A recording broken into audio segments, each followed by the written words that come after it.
وكفى وسلام على عباده الذين اصطفى خصوصا على أفضلهم وخاتم النبيين محمد الأمين وعلى آله وأصحابه أجمعين. أما بعد أعوذ بالله من الشيطان الرجيم. بسم الله الرحمن الرحيم. وما أهلكنا من قرية إلا لها منذرون ذكرى وما كنا ظالمين وما تنزلت به الشياطين وما ينبغي لهم وما يستطيعون إنهم عن السمع لمعزولون فلا تدع مع الله إلها آخر فتكون من المعذبين وأنذر عشيرتك الأقربين. صدق الله العظيم.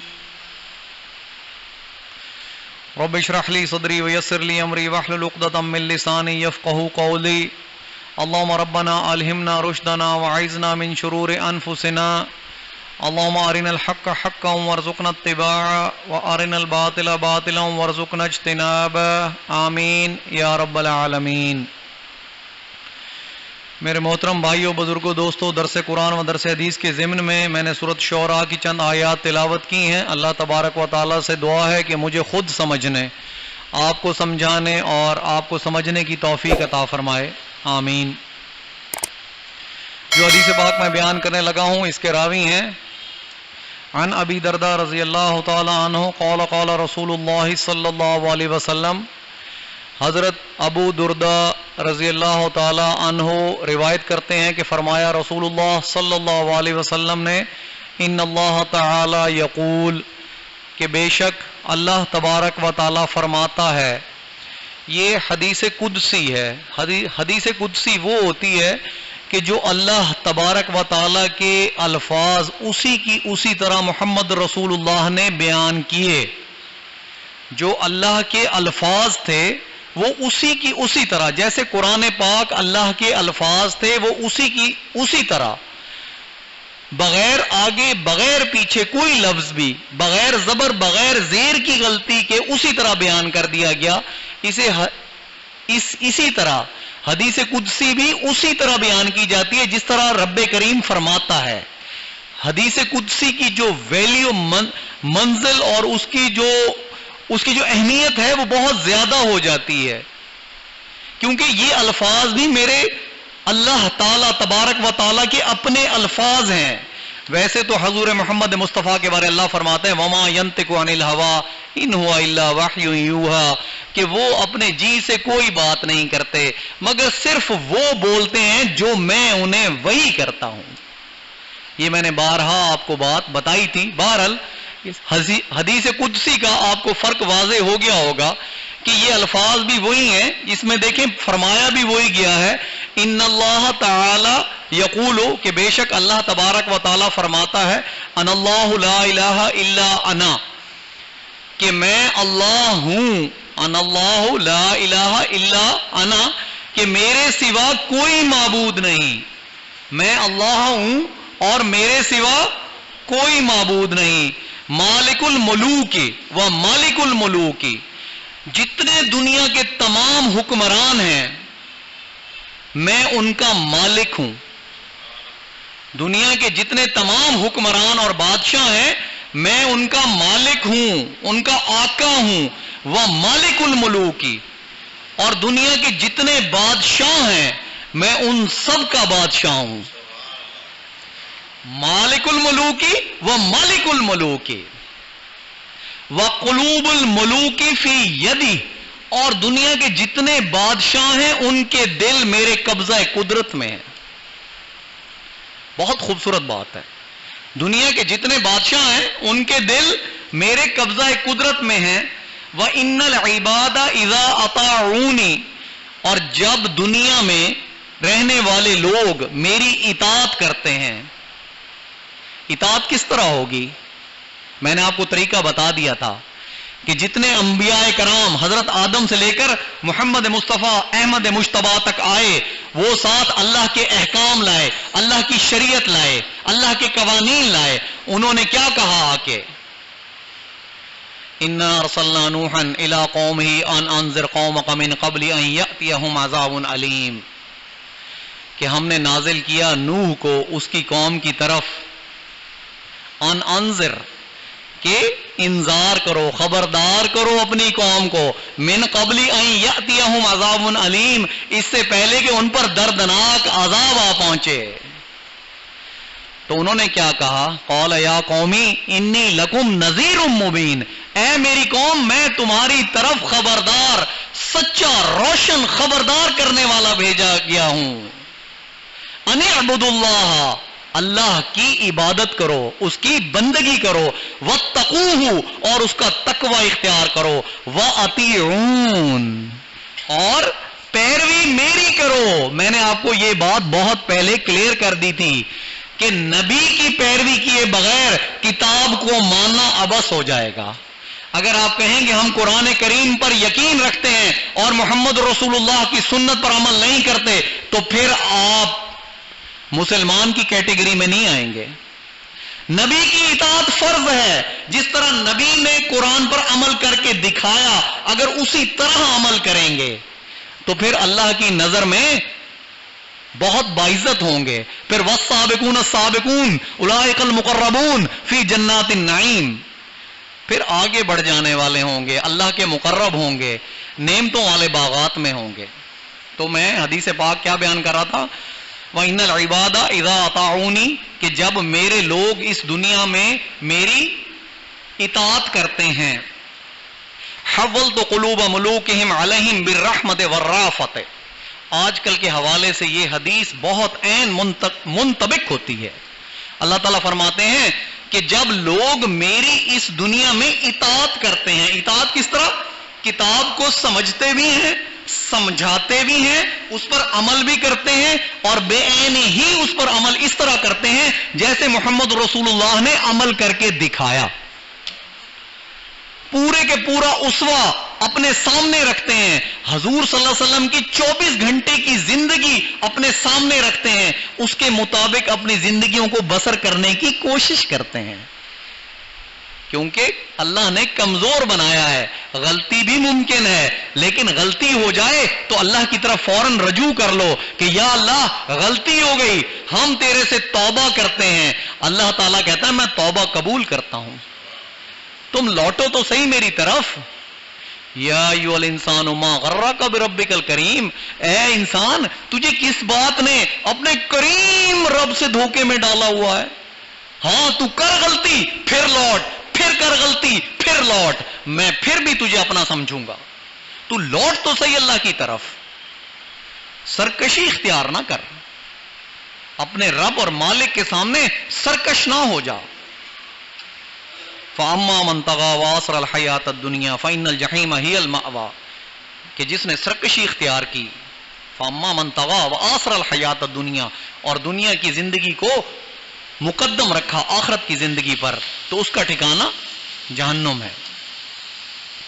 تو اللہ تعالیٰ فرماتے ہیں کہ جب اس دنیا میں لوگ میری اطاعت کرتے ہیں تو میں ان کے جو بادشاہ ہیں ان کے دل ان لوگوں کی طرف موڑ دیتا ہوں رحمت سے، ان کے دلوں میں اپنے عوام اور رعایا کے لیے رحم آ جاتا ہے اور شفقت آ جاتی ہے، محبت آ جاتی ہے۔ ان کے جو بادشاہ ہیں وہ ان کے دل رب کہتا ہے، اللہ تعالیٰ فرما رہا ہے کہ میں موڑتا ہوں، اگر لوگ میری اطاعت کرتے ہیں تو میں ان کے بادشاہوں کے دل موڑ دیتا ہوں ان کی طرف رحمت سے، شفقت سے، محبت سے، وہ اپنی عوام کے لیے شفیق ہو جاتے ہیں، محبت کرنے والے ہو جاتے ہیں، اپنی عوام کا دکھ درد سمجھنے والے ہو جاتے ہیں۔ وَإِنَّ الْعِبَادَ إِذَا عَصَوْنِي حَوَّلْتُ عَلَيْهِمْ بِالسَّخْطَةِ وَالنَّقْمَةِ فَصَاحُمْ سُوءَ الْعَذَابِ، اور جب لوگ اس دنیا میں میری نافرمانی کرتے ہیں تو میں ان کے بادشاہوں کے دل میں سختی پیدا کر دیتا ہوں، میں ان کے بادشاہوں کے دل میں سختی پیدا کر دیتا ہوں، میں ان کے دل میں اذیت پیدا کر دیتا ہوں، وہ میرے پھر لوگوں کو اذیتیں پہنچاتے ہیں، وہ لوگوں کو تکلیفیں دیتے ہیں، وہ انہیں مختلف مسائل سے دوچار کرتے ہیں، وہ ان پر ظلم اور جبر اور استبداد کرتے ہیں۔